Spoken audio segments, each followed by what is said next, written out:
সবাই কেমন আছো? আশা করি সবাই ভালো আছো। আজকে বিকালবেলাটা একটু অন্যরকম, যেহেতু বিকালবেলায় আজকে এসেছিলাম কর্তামশাইয়ের সঙ্গে আমাদের মাঠে। মাঠ বলতে আমাদের নিজেদের জমিতে। তো জমিতে জল দিচ্ছিল, পেঁপে গাছ ছিল জমিতে, পেঁপে গাছগুলো বাঁচানোর জন্য জল দেওয়া হচ্ছিল। তো কিছু কারণবশত আমার কর্তামশাই গিয়েছিল বাড়িতে, তাই এদিকটা আমি একটু সামলাচ্ছিলাম। অবশ্য আমি পারি না, চেষ্টা করি যে করার। এই কাজগুলো অবশ্য আমাদের না, তাও কিছু কিছু সময় ক্ষেত্রে করতে হয়। আবার তোমরা ভেবো না যে আমার কর্তামশাই আমাকে দিয়ে এইসব করায়। ও আমাকে বারণ করে, কিন্তু আমার খুবই ভালো লাগে কাজ করতে, তাই চেষ্টা করি করার। তাছাড়া ও যেহেতু ছিল না, যার কারণে আমাকে করতেই হতো, তাই আমি করছি।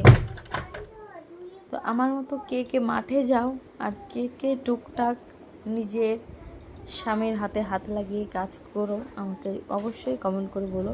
দেখো, এদিকে চলে এসেছিলো আমার বড়মশাই বাড়ি থেকে।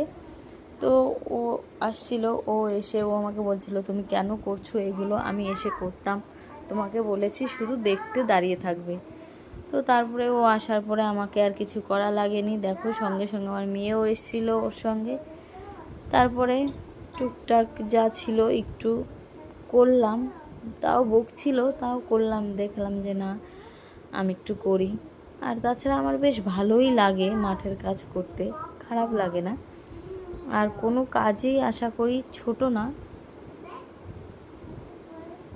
তারপরে বড়মশাইকে বললাম, তাহলে ঠিক আছে, এবার তুমি করো, আমি এদিকে মেঘ নিয়ে বাড়ি চলে যাই।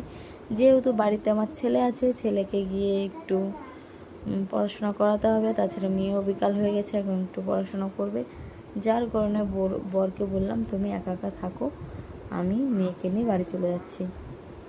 বরকে বলে তারপরে আমরা বাড়িতে চলে আসলাম। তো দেখা হবে নেক্সট ভিডিওতে। ততক্ষণ সবাই ভালো থেকো, সুস্থ